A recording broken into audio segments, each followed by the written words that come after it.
So let's get going. Thanks for joining us. This is the fourth and final in our series of AgTech Seeds webinars. Before we get started, I'd like to acknowledge the fact that I'm connecting in from the lands of the Wadawurrung people in Western Victoria. I'm based in Ballarat, and so I'd like to acknowledge them as the traditional owners and custodians of these lands. And I'd like to pay my respects to their elders, past, present, and emerging, and to elders of other First Nations communities who might be with us today. So the main thing that we're here for today is to hear from David, the co-founder and CEO of Bee Innovative. So that's what we'll spend most of the time on today. But I guess the excuse for us being here, the thing that's brought us together, is the AgTech Seeds program. So I'd like to begin by just explaining a little bit about what the AgTech Seeds program is and why it might be of interest to you. We'll spend most of our time listening to and talking with David, and then just wrap up by talking about potential next steps and what's happening next with AgTech Seeds. And then we'll let you go on time at 1:30. So what's the AgTech Seeds program? AgTech Seeds is a pre-accelerator program that's sponsored by Launch Vic, which is the Victorian government's agency that supports startups in Victoria. So it's aimed at supporting people who have early stage ideas about challenges or opportunities in the very big and very exciting field of sustainable agriculture. The challenges involved in figuring out how to feed the world sustainably are probably greater now than they ever have been. With that in mind, Launch Vic is funding this program, AgTech Seeds, to help early stage innovators, entrepreneurs, researchers who are working in this area to kind of flesh out their ideas.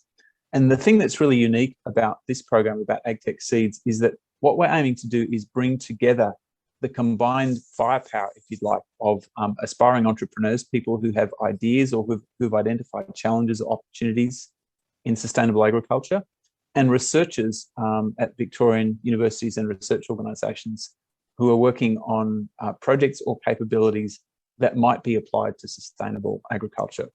Because the idea behind this is that combination of entrepreneurial business people and researchers working together to address problems and challenges in sustainable agriculture can really, really move the needle, can really solve some of the big challenges that are facing Victoria and Australia and the world in this area. So AgTech Seeds is all about helping these people come together, helping them find common ground and potentially find ways of working together. So there's 5 broad components of the AgTech Seeds program. The first component is webinars like this one, events and workshops to inspire AgTech ideas and help people start fleshing out their ideas. And so, yeah, we're really excited to have David here to talk about his experience in addressing some particularly major challenges in food and agriculture. Next month, we will start the first of the AgTech Seeds pre-accelerators, and that's really the meaty part of AgTech Seeds. So a 12-week structured pre-accelerator program that's aimed at helping participants, entrepreneurs, researchers, really test and validate the commercial potential of their idea or their technology. So we'll take you through a structured series of exercises, give you some tools and frameworks to help you really go out and talk to stakeholders to test how important the problem is that you're solving and how valuable your solution might be to the people who really care about that problem. During that pre-accelerator, you'll have access to really amazing domain expertise through the AgTech Seeds Advisory Board, which is a really high-powered group of people who are big players in sustainable agriculture that we've put together, along with our network of mentors. So Rocket Seeder has a very well-established network of very high-powered mentors who love supporting early-stage entrepreneurs in this area. And Emily's and my organisation, Cruxes, also has some pretty high-powered mentors that particularly specialise in helping researchers kind of flesh out their ideas and take them out to the world. drawing on that network and also drawing on the broader Rocket Seeder and Crux's network, during the program, we'll make sure that everyone that participates in the program will have facilitated introductions to potential AgTech partners, customers, players at all levels of the sustainable agriculture value chain. And finally, kind of a carrot that's dangling at the end of this program is that teams or participants who successfully complete this program and perform really well, really in the course of the program identify that there really is a problem that their idea could potentially solve. Those people who need financial support to build a prototype or a minimum viable product, we will have, thanks to LaunchFix funding, we will have some funding available to support the building of those minimum viable products or prototypes. So they're kind of the components of the AgTech Seeds program. This diagram gives a bit of an idea of the timeline for the first iteration of this program. So we opened applications for the program on the 1st of May, and we're very excited to say that we already have a good number of very, very exciting applicants coming from both researchers with exciting capabilities in this area and entrepreneurs with ideas or problems or opportunities that they've identified in this area. We've run a series of these webinars. This is the last in our series of webinars. The other series of events that we're running to kind of promote this program and to help people learn about it are what we call design sprints. So they're events that are aimed primarily at researchers, helping them learn how to articulate or explain or describe their research and their capabilities to a non-technical audience. So we're running the third and final of those design sprints a little later this afternoon. The next event after that is on the 14th of June. We'll run an online mixer event, which is aimed at bringing together aspiring entrepreneurs and researchers that have projects or capabilities that might be applicable to AgTech to help them start understanding one another's ideas, one another's capabilities, and to start thinking about how they might potentially work together. So that event is on the 14th of June. A week later, on the 20th of June, applications for the program will close, and the program will actually start on the 11th of July. And it's a 12-week program, which means it runs until early October. And so after the program's completed, we'll receive the applications for this minimum viable product funding and make those funding allocations during October, November. So that's a quick overview of the AgTech Seeds program and its timeline. Just pause there for a second and see if anybody's got any questions or comments about that. Charles, very nice to see you.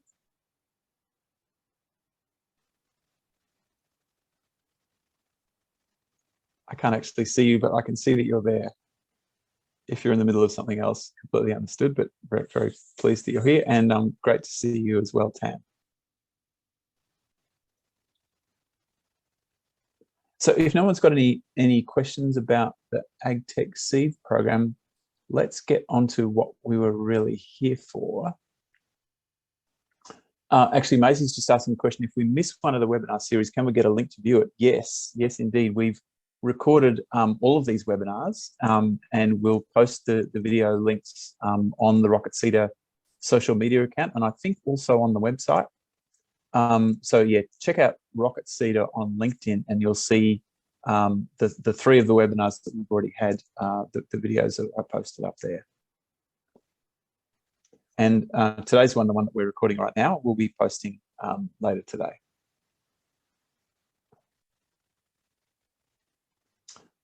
Really, actually, thanks for asking that, Maisie. Really worth looking at those. I'm sure today's webinar is going to be fantastic. There'll be some great insights from David.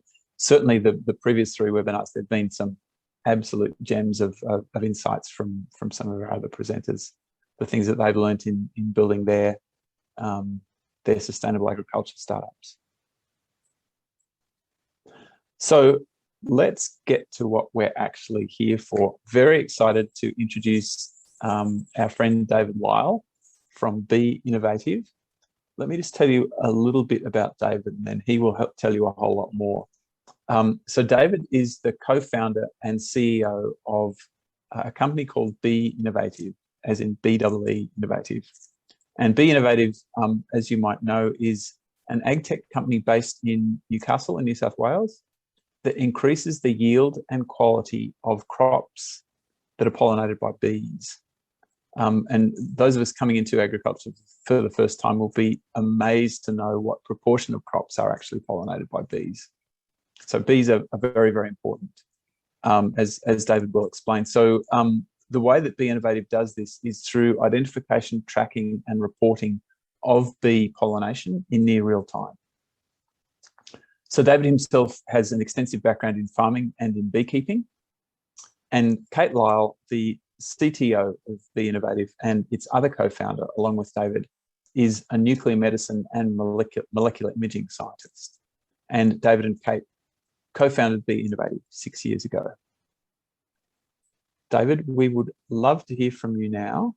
And I guess the things that we're particularly keen to hear about is, firstly, just keen to understand the story behind Bee Innovative, how it came to be and how it's kind of grown. But then particularly also interested to learn about the experiences that Bee Innovative, the company, has had in working with science, with research and with researchers.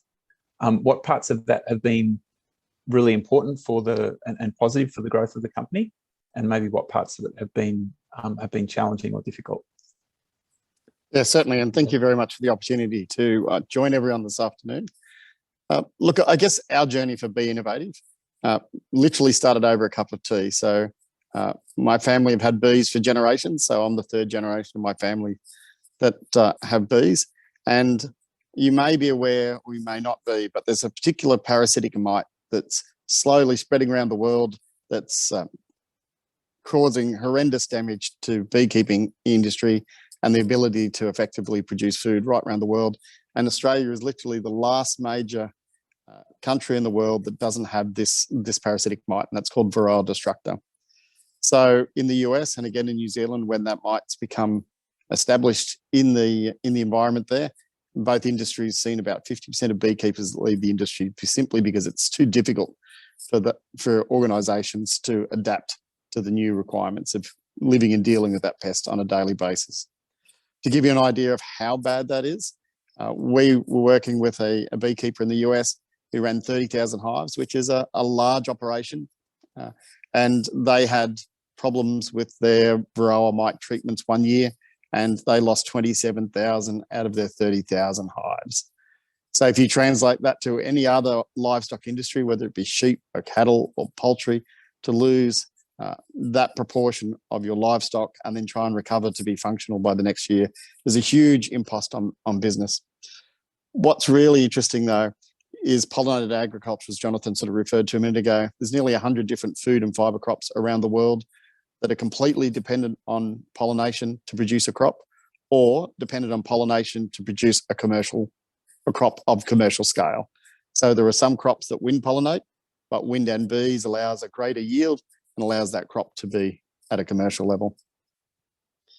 In Australia, pollinated horticulture or agriculture is worth about $14 billion a year, yet the honey industry in Australia is only worth about $100 million a year. So bees are a critical part of the agricultural system in Australia. So for us, our cup of tea conversation was, what will we do when Varroa gets here? Because most experts say it's when, not if. And we were deciding whether we would exit the industry like many have done in other countries, or whether we'd double down and try and adapt to the changes required to remain financially viable as a beekeeping enterprise or as a commercial apiarist. And then with my wife having a background, as Jonathan mentioned, in molecular imaging, we decided, well, why did it become established in the US? Why New Zealand? These are both advanced first world countries. Why were they not able to identify and stop these incursions? And we did a systematic review, and basically it boiled down to two things: early detection and effective tracking, so you could identify where the mite had spread and then quarantine that. So we thought, well, actually, that makes sense. Maybe there's already technology out there that could be repurposed to solve this problem. And when we started to look into that, that was the beginning of Bee Innovative. Ultimately, there was no effective technology commercially available to be able to identify a Varroa infestation early, and certainly nothing that was able to track Varroa as it spread across the landscape. So that led us down the pathway where we ended up developing our own technology. And we've got two platforms we call BDAR and BID. And the bee industry is full of puns because bee tends to lend itself very well to a great number of puns. But at the heart, Bee Innovative, we saw as a biosecurity company protecting Australian agriculture. And we were very lucky to become involved in a pre-accelerator program and then to follow on and go into an accelerator program. And through the insights we developed in that process, we're able to very quickly identify, and the question very simply was put to us, who's your customer? And we went, the Australian government. And how many of those are there? One. What happens if they're not interested in technology? And you go, yes, I see your point. And we always understood our technology potentially could be used to increase crop pollination.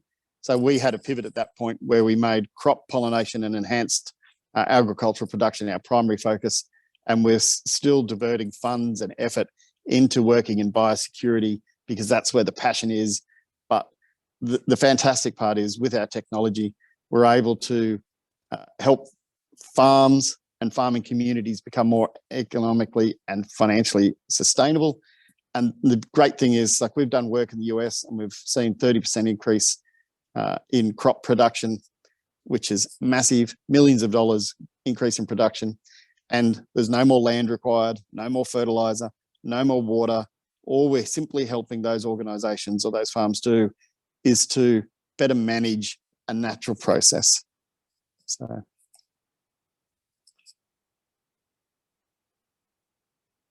Well, that's an amazing story, and I'm glad, David, that you really laid that out very patiently for people that don't have a background in agriculture and maybe didn't realise, like I didn't before I met you and came across Bee Innovative, just how important bees are, not to producing honey, but to driving pollination in so many different crops.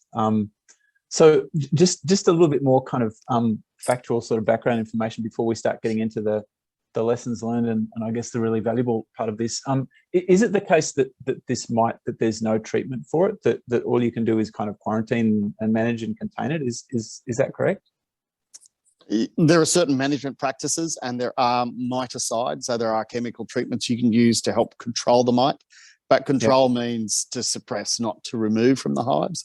And the current data out of the US now is, even with improved management practices, even with chemical interventions to try and kill the mite, the average loss is about 40% of your hives each year. So that's a normal year. And you get examples, this is the one I gave earlier, where you mistime the treatments or something else creates a problem and the death rate of your hives is much larger. I guess as an industry, we're very lucky that the life cycle for bees is very fast. So it does support a rapid recovery. And there is a natural boost in hives in that sort of flow of the year. So spring, it's a warmer time of the year and there's lots of flowers. So bees around the world at spring will accelerate birth rate and growth of hives. But yes, it's really tough to try and maintain any sort of viable business when 50% is your normal loss year on year. Yeah, going, yeah. So picking up on Nikki's question, just going back to the original premise about the Australian federal government being the number one customer, what about state governments? What role have they played, or what role do you think they might play in the company in the future? Look, we've done a lot of collaboration with Queensland Department of Ag and Fisheries. So we're in Queensland in 2018, collecting a whole heap of information around Asian honeybee, or Apis cerana. That's the natural host of this parasitic mite. And there's an infestation that's been established for a number of years up around Cairns. Actually, the image you show on the first slide is actually an Asian honeybee swarm in Cairns, where while we're there, we're actually involved in identifying and killing this exotic pest that become established in that area. So we work a lot with New South Wales Department of Ag as well. So each state organisation has their own biosecurity programs, but they all act under that federal umbrella. So, and just another, I guess, contextual question from Nikki. What does Bee Innovative's technology actually do to protect hives from infestations of the mite? Yeah, so out of the two platforms, BID is the early identification, and we use a facial recognition approach to identify European honeybees and other exotic species of bees that aren't endemic to Australia. And in that process, we also do a surface scan of the bees looking for specifically Varroa to identify those. So BID would be placed around different points of entry. So CSIRO has done the work and they've identified a number of high-risk entry points around Australia for Varroa destructor. BID identifies an exotic species and or Varroa, and the BDAR technology is almost like a short-range radar we place under a drone that's able to track the bees. And so BID would identify there's an exotic species with Varroa, and would then drone base station launch the drone, and using BDAR would track that bee back to the hive. And as soon as we have the hive location, biosecurity be notified and they can eradicate the hive. So that's the original concept. So BID is up and running. It just hasn't been deployed around ports or airports. BDAR is going gangbusters. So in terms of pollinating agriculture, we're using that in both hemispheres, and we've found the duality of both hemispheres really positive for us as a business, because you might grow a certain crop at this time of the year in Australia, but 6 months later, the exact same crop is growing somewhere else in the world. And then as you look at geographic location, you'll see that crop flowering and production sequence move as you go north or south in each country. So we find ourselves very busy indeed right across the year, rather than sort of having a target crop that we do once in Australia and we need to wait to the same time next year to do that again. Yeah, nice. The great advantage there of being a global business right from the start. Tan's also asking on the chat. I know that Tan is someone who's particularly interested in sensing technologies that can be mounted to drones, and so he's asking about the bee radar. Can you just tell us a little bit more about the bee radar? Yeah, indeed. So effectively, it's an energy signal that we pulse out at a certain rate and certain frequency. And just like a radar at an airport, the signal will bounce back from certain objects. And a big passenger jet and a small military jet, they each have a distinctive signal. With BDAR, bees have a unique signal that we're able to identify, and therefore track bees as they move and pollinate across the orchard. We have a ground-based and a drone-based system. So you can't fly drones through tunnel crops. So raspberries is a good example. So we've built ground-based systems as well, so we can go through tunnels and look to see how far bees are penetrating into tunnels and what level of pollination they're doing across the full length of the tunnels, as opposed to just lots of fruit at the end and not much in the middle. Yeah, good stuff. We might come back to some of those more technical questions in a moment. I just want to sort of take the discussion up a bit, and want to go back, David, to I guess the story of the foundation and growth of the company. Just interested in your insights, with a little bit of hindsight now. I know the story's still being written, but what would you say are some of the things that have been the major factors in the success of the company? What are the things that you feel like you've done really well that have contributed to the success and the growth of the company so far? I think probably the key element is being a small team. We've been able to adapt and be dynamic. So the lessons learned, we can change quickly because the team's small. It's not a large organization where you've got to change a lot of people to refocus on by either a different approach to solving a problem or how to engage with a different industry. Probably one of the really funny things that is true, but we don't sort of talk about much, is why do we go to the US so quickly? And really it came down from a comment from a venture capital fund. And they said to us, why aren't you doing this in America? Why are you doing that in Australia? And the answer was, because we live here. And there was no other reason why we weren't in a much bigger market with much greater opportunity. So as a team, we sat down and went, rightio, well, let's hit the US. So we're actually within the US in less than 6 months after starting working commercially in Australia, which was taxing on resources, but the benefits we've got out of that has been fantastic. I'm interested to pursue that one a little bit. Having lived in the US for a while myself, wondering what sorts of partnerships, if any, the company needed in order to get established in that market, or was it sufficient to just go over there and do a good job of telling the story? Look, I think credibility is a huge part when you engage with people. We were very fortunate that we had a good. So our team has a technical and an agricultural component, and we were very fortunate that the people that had that greater depth of experience in agriculture were the people who were at front talking to the farmers and the farming companies or the corporate agriculture. So they could see that you had great in-depth knowledge. And so their trust we were lucky to quite quickly gain trust from a number of organisations. We've also followed a strategy of engaging at a senior level in companies, and not necessarily the person who's responsible for the decision and controls the budget, but farm managers, senior agronomists, people like that. And so in their individual KPIs, they benefit from identifying new technology that can help their organisation become more efficient, more productive.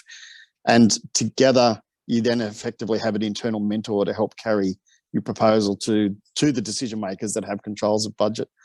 We've been very blessed that our technology is not an iteration or a new variant of a current technology. It's a space in the industry where effectively there's been no new technology for almost 150 years. So there's lots of big gains to be made in terms of crop production, those early gains, but also, like to give you an example, one farmer told us that I put my boxes of bees in the crop where I think is best, and then I just cross my fingers and I hope the bees do a good job. Now, if you're an organisation that has millions of dollars invested and you're relying solely on insects flying out of a box and doing all of your crop, you do need to cross your fingers.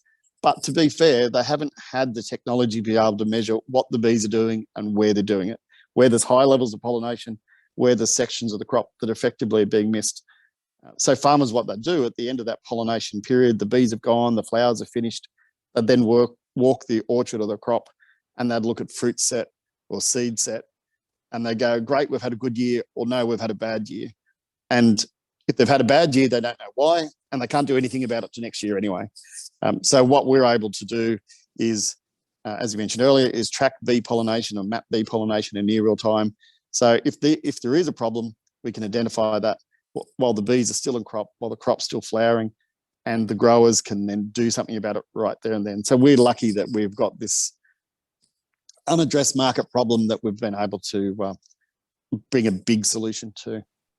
Yeah, it's a fantastic opportunity, and that you guys found. I mean, I don't think you're giving yourself enough credit. You found this. You didn't just stumble on it. But I mean, I guess the other thing that's nice about it is that there are things about the agriculture industry that are somewhat conservative, and so you're bringing a kind of a radically new technology to the industry. But on the other hand, you're not asking people to make really huge changes in the way they do things. The radical new technology fits into the existing workflow. Is that correct? I mean, has that been your observation? And to what extent do you think that's contributed to the fairly rapid uptake of this approach? Look, definitely. We're not asking them to change their production system. What we're doing is helping them fine tune a very critical part of their production system. If you're in a horticultural business, you've got trees growing or bushes growing, they're a multi-year investment. These growers are experts in everything they do right through the year with nutrient testing and the genetics in their crops and fertilizer programs and moisture monitoring. But there's just one critical step, which is where effectively bees convert flowers to food. And there are some crops where it's not only does the bee visit the flower, it's the number of times the bee visits the flower that increases the size. And like blueberries are a good example. So in some cases, a blueberry under 10 millimeters in size is considered not a marketable size. So it doesn't make it into the punnets you can buy in the supermarket. There's nothing wrong with it. It's just under the 10 millimeters. But then on the other side, a blueberry that potentially is greater than 13 millimeters is considered a premium product. So 3 millimeters is the difference between not saleable to getting a premium price. And with a lot of varieties of blueberries, the more times the bee visits the flower, the larger the number of seeds in the fruit and the greater the diameter of the fruit. So for everyone at home, next time you have a blueberry, cut it in half and count the number of seeds. And as a general rule, that's the number of times the bees visited the flower. So having the right number of bees in the right place in the crop has a huge economic impact. Wow. Yeah, that's great stuff. So I'll just double back a little bit. So we've been very lucky that we've been able to establish credibility quite quickly. Part of that is because we have experience in the industry. We're trying to give advice. Part of that is because we have people in the team who have very deep technical expertise in the technology as well. So you can have that conversation at farm operation level. And as soon as they want to ask questions to delve into the technology, you've got that expertise in the team. Because we're small, we don't have everyone we need in the team all the time. And that's where collaboration with different universities has been amazing for us. So we've got a collaboration with the university in the US. And when we were looking around, so there was a question earlier about autonomous systems and drones. Our technology is beta. We wanted to focus on what we're really good at and not get distracted in developing parallel technologies, and drones are going ahead in leaps and bounds anyway. So we didn't want to invest time and money in that. So we found a partner who had high levels of expertise in that area, and we were lucky to form a collaboration with them. But what's sort of funny is that university, they work with NASA and the US Air Force. So we figured, yeah, okay, if they work with NASA, they're good enough to work with us. So, but they've been brilliant because they've brought all that expertise so we can focus on what we do really well rather than having to spread ourselves across everything we need to do. Yeah, fantastic. Does Bee Innovative have similar kind of research partnerships with research organisations or universities here in Australia?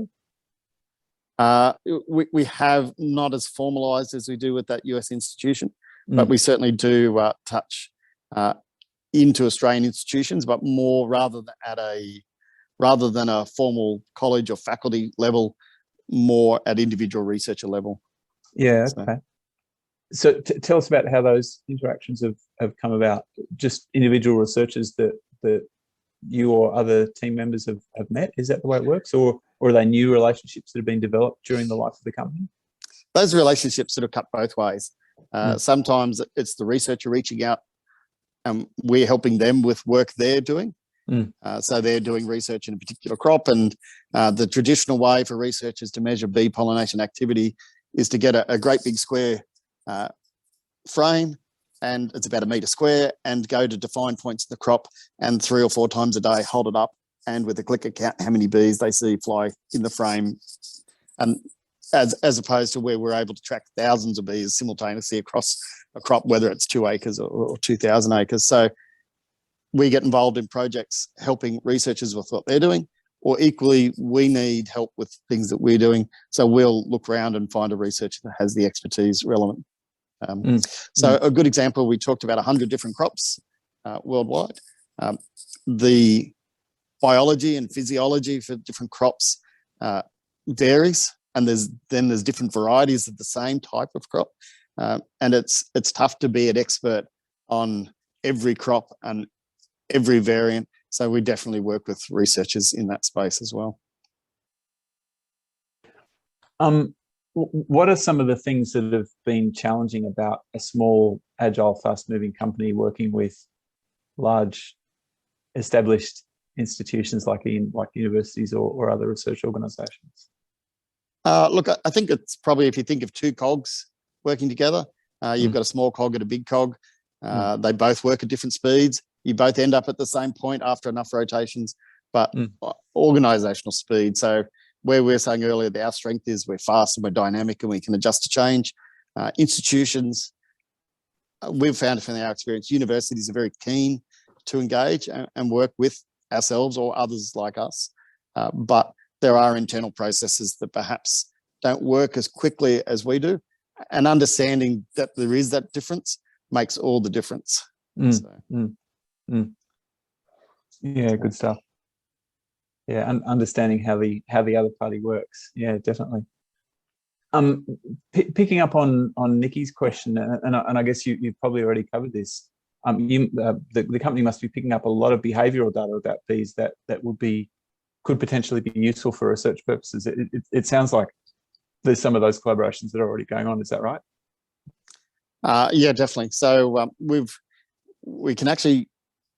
developed the platform so we can look at a number of different bee species. So European honeybees are sort of the normal commercial pollinator right around the world, but each country has their own native bees that potentially are being used. So in Australia, there's a handful of native bee species. Stingless bees is sort of a colloquial term. They're only about 4 millimeters in size. They get used in a few crops, things like macadamias specifically, because that type of bee and that crop, they've both evolved in Australia. So there's already a strong relationship between those species, and those little bees are very efficient at that process. So growers find, well, should I use this one? Or if I'm going to use both, do I have more of the little bees or more of the Europeans? So we do a lot of work in that regard. And we do have lots of behavioural information. There's about 12 different factors that we measure every crop we go into. So ultimately what we're doing is building a large amount of information that, in terms of bees and the different factors that influence their behaviour in crop, that can be then, once we pull all that together, can be a fantastic resource for a whole heap of industries. And a related question from Emily, what are the factors that drive the company's choices about which researchers it works with? It just depends on largely the problem we're trying to solve at that point. So earlier on, we're looking at autonomous systems, we're looking at electronic design, we're looking at data management. So we had a relationship there with Data 61. So big data was something we were trying to get our heads around originally, because as a beekeeper, yes, you deal with big populations, but big data is a completely different game. In terms of molecular imaging, it's all around what's happening at a molecular scale. So the Data 61 collaboration was really great for us. The collaboration with the university in terms of autonomous systems, that's been fantastic for us. Biology of certain crops. So it just depends. As we progress on our journey, we'll have problems that we've got to try and solve. So we interact on those. And so you guys define a particular problem that you want solved. What's the process? So let's assume that across Australia, for example, that there are a number of research organisations, a number of research groups that have capability in that area that could potentially help. What's the process for kind of identifying who those candidates might be and picking them? Do you just firstly go to people that you already know or that you've already worked with? Is that how it works? Or look, sometimes it is going to someone we know. Sometimes it's going to someone we know who's in a parallel field, but it's not their cup of tea, and asking for a recommendation. Other times we'll actually go on and look at publication history. We'll go to university homepages and look at staff and their experience in specific areas. So yeah. So you guys are doing a bit of your own research into the researchers before you approach them in some cases? Oh, definitely. Everyone's busy, and I don't mind a bit of a chat, but the reality is you don't want to waste people's time if what you're asking is not really in their wheelhouse anyway. Yeah, sure. So to what extent, I guess we're talking about researchers as though all of the research that the team accesses is from outside the team. To what extent is there actually research capability and science capability within the Bee Innovative team? We have a lot of experience in defined fields within the team.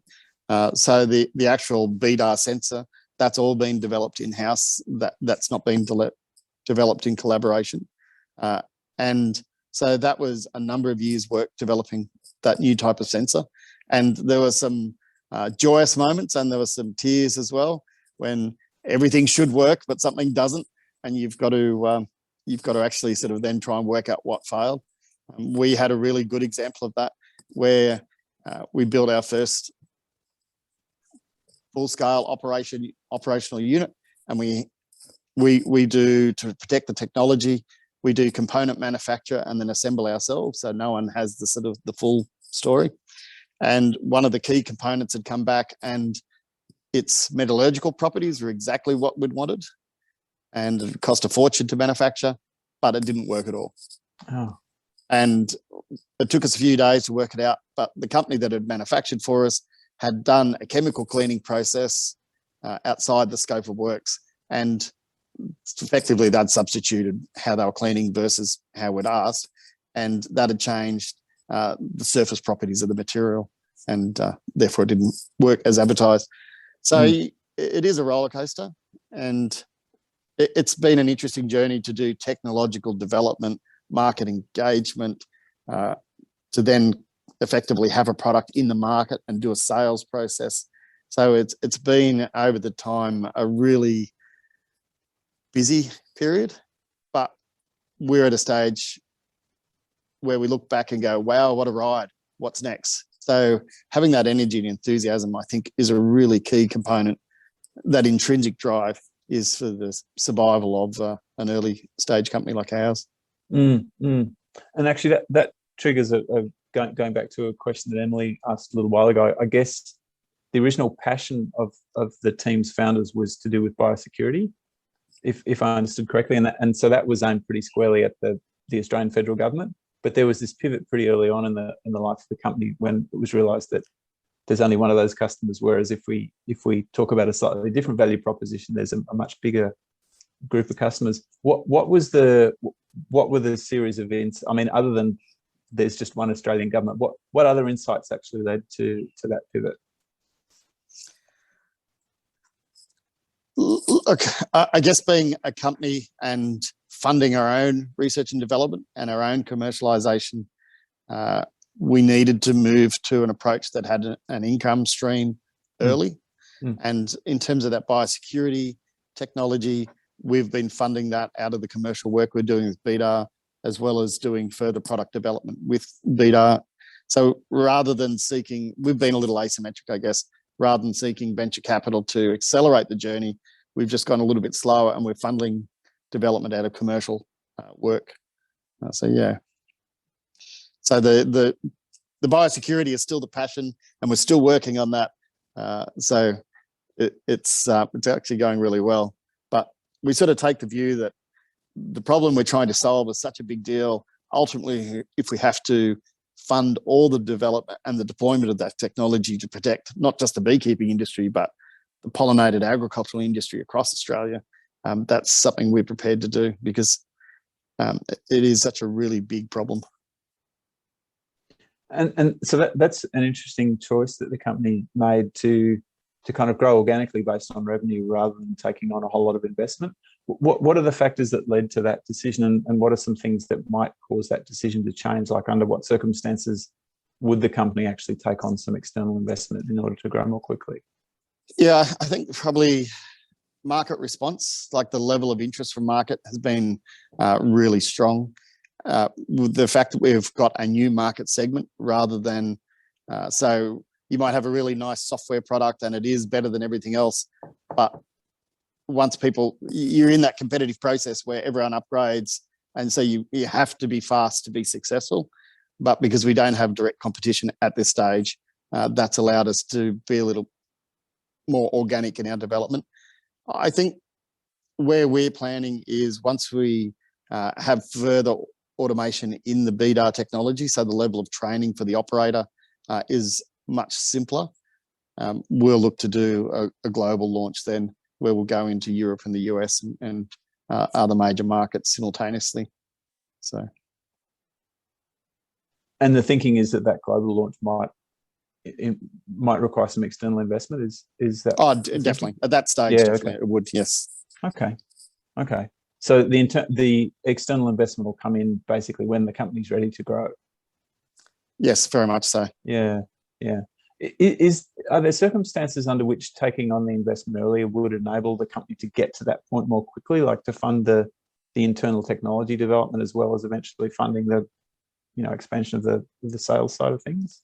Yeah, look, we've been very lucky that we've had a lot of interest from both the industry. We've had offers from big corporates to buy our technology. We've had a number of venture capital firms inquire about being investors in the technology and part of that journey. I mean, we're in Silicon Valley pre-COVID, and we met with a venture capital firm that had reached out to us, and this sort of dovetails to a comment earlier. And they're going, "Oh, so where are you doing your work?" And we said Australia, and they went, "Where's that?" And you sort of laugh and go, and he goes, "No, I'm just joking. I know where Australia is, but if it's not happening in the US, how do we know it's real?" We were in the US at that point for our first customer commercial work for BDAR. So it's funny how the little things line up, and if we all reflect the different points in our lives, there's things that get said that we remember with absolute clarity, and they have impact on our lives. And for us, one of those was, why are you doing it in Australia? Why aren't you doing it in the US? And literally it was as simply as we live in Australia. And so we made the decision to travel to open the US market for our product, as opposed to trying to grow in Australia and then jump across to the US. So pre-COVID, we'd actually done more work in the US than we had in Australia. So the other interesting point is, because we look at technology development, there's usually those big game changers early, and then there's lots of really clever technology, but it tends to be incremental 5 or 10% improvements as those new iterations of technology are deployed. And water perhaps is a really good example of that. But in that same VC discussion about where's Australia, they were telling us that if you can tell us you can get a 5% increase in yield, that's great. If you can do 10% increase in yield, that's amazing. Anything more than 10%, we're calling that we don't believe you. And for us, we'd just come off the back of doing a really big blueberry trial in New South Wales, where we'd generate a 500% increase in the value of the crop. So you sort of look at each other in your team and you go, well, do we actually tell them 500% or not? So that leads me to sort of the discussion that we talk about internally as the 4 pillars of agriculture. And you look at soil, water, plant breeding / genetics, and pollination. So effectively, there's lots of amazing research about improving soils, recovering soils, keeping the soils we already have. There's lots of really good investment in water and water control and water management systems. There's lots of great work in traditional plant breeding, GMO, so trying to get those crop characteristics to express to increase the value in production and resistance to disease and pests. But pollination, in terms of bees, if I think of my grandfather with him having bees, there's been no real change for more than 100 years. The only difference between what I do now and, say, my grandfather is I have a bigger truck. It is still literally people putting boxes of bees or hives of bees in a crop based on best judgment. There's no measurable data. How well is this working for me and my operation and my crop? And we were lucky to sort of step into that space. Wow. Emily's latest question, are all of the original founding members of BDAR, are they now full-time with the company? Yeah, so Bee Innovative, sorry. Yeah, our team has grown and shrunk and grown again. So yes, all our original founders are certainly full-time with the company. So and the shrink happened due to COVID, or? No, look, I think with all startups, the key is having everyone aligned on the same goals. So there obviously has to be personality fit, and that's fantastic. And I think very quickly you work out whether you work well with people or not. But also having everyone on the same horizon, the same goal, the same timeline. And if you've got people running at different speeds and what they want to achieve at different times, that potentially can cause some extra discussion in the team. So, yeah. Yeah, and I think there are all sorts of statistics out there about, the rate at which original founding teams kind of change, and that almost inevitably there are those kinds of changes for most companies that last more than a certain length of time. Yeah, definitely. And look, in terms of early teams, The best advice I can give from my own experience is to have good, open, honest communication. And if you have different points of view, there's nothing wrong with that. But it's important that everyone understands what everyone else is thinking right at the beginning. And on to Emily's question, I guess going back to the previous point, what were the factors that led each of the team members to decide to commit full time to the company rather than, stay part time with another maybe more secure job? Look, I mean, ultimately, I think it comes down to, for our team, financial security. It's a really big, doesn't matter whether you're 21 or whether you're 51, it's a really big decision to leave a conventional income stream and to go into a startup where there's great opportunity and there's great excitement, but there's not always the consistency of income flow or cash flow. So it is a big emotional jump. And I think for our founders was that a confidence that the reality of cash flow aligned well with the enthusiasm and the opportunity that each person saw. So each person's jumped effectively at a different time because that's a personal decision for each person.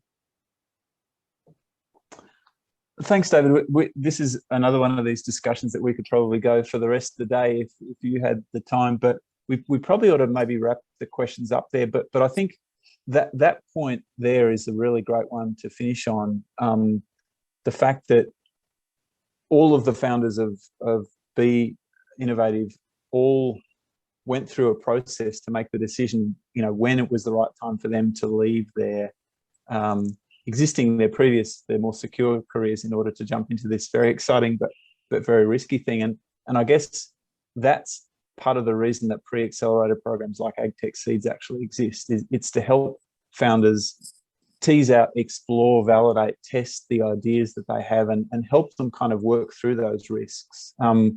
We're not expecting that anybody or requiring that anybody who joins the pre-accelerator leave another job permanently in order to do that. And we're probably not expecting in reality that people will get to the end of this pre-accelerator and be ready to leave their existing job. There's probably, we hope, we plan that the pre-accelerator will set them on that course. But there are probably a number of other steps that they'll want and need to take before they're willing to make that jump.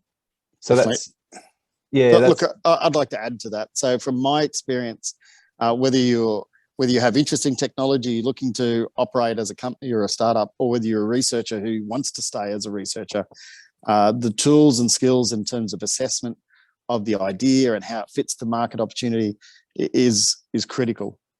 And basically, you're making informed decisions, whether about which part of your research will have the greatest impact, which part of your product offering will receive the best response from market. And from my experience, I suspect that we would have had a very different journey if we hadn't have gone through a pre-accelerator and an accelerator program. So I'll just give a shout out to CSIRO because they were the organisation that ran on Prime and on Accelerator, and that certainly set us on a very positive direction. So, yeah, thanks, David, and that's actually the way that the three of us met. Emily designed most of those programs and managed them around the country. So we were lucky to work with David in that program, and it's all of that expertise and learning that informs exactly what we're going to do in the AgTech Seeds pre-accelerator as well. So let me just give one more commercial for that program before we finish up here. As we mentioned, this is the final of our webinar events leading into this first iteration of AgTech Seeds. So the next thing that we're running, in addition to our design sprint event this afternoon, is an online mixer event on the 14th of June. And the idea of that, it's a 90-minute online event. And the idea of that is to bring together people who are interested in this program, people who are thinking about participating in this program, whether they are researchers with projects and capabilities that might be applied to sustainable agriculture, or whether they're aspiring entrepreneurs with ideas, opportunities, problems that they want to address in this area. The mixer event is designed to bring these people together, help them start exchanging ideas and help them figure out how they might work together. We'll also, at the mixer event, say a lot more about the detailed mechanics of how the AgTech Seeds pre-accelerator is actually going to work. So we'd love to see you all there. I just want to thank David again for those really fantastic insights. Firstly, for being willing to share everything that he and his co-founders have learned, but secondly, that openness and honesty about the things that worked and the things that maybe they do differently. Thank you very much, David. Really appreciate that. It's a pleasure. Thank you. And you'll see at the bottom of the screen there, if you're ready right now to jump into the AgTech Seeds pre-accelerated program, if you're ready to apply for that, there's a link there that will enable you to do that. And there's also our email address if you'd like to have more details. That's it, folks. Thank you very much for coming. Thanks again to David. And we look forward to seeing some of you, we hope, at the Mixer event.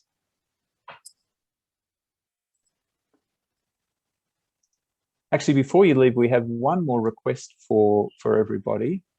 We've actually put together a little, sorry, I'm thinking about the wrong thing. We've put together a survey, but it's for the design sprints, not for these programs. So thank you again for joining us, and we'll look forward to seeing you at the Mixer event.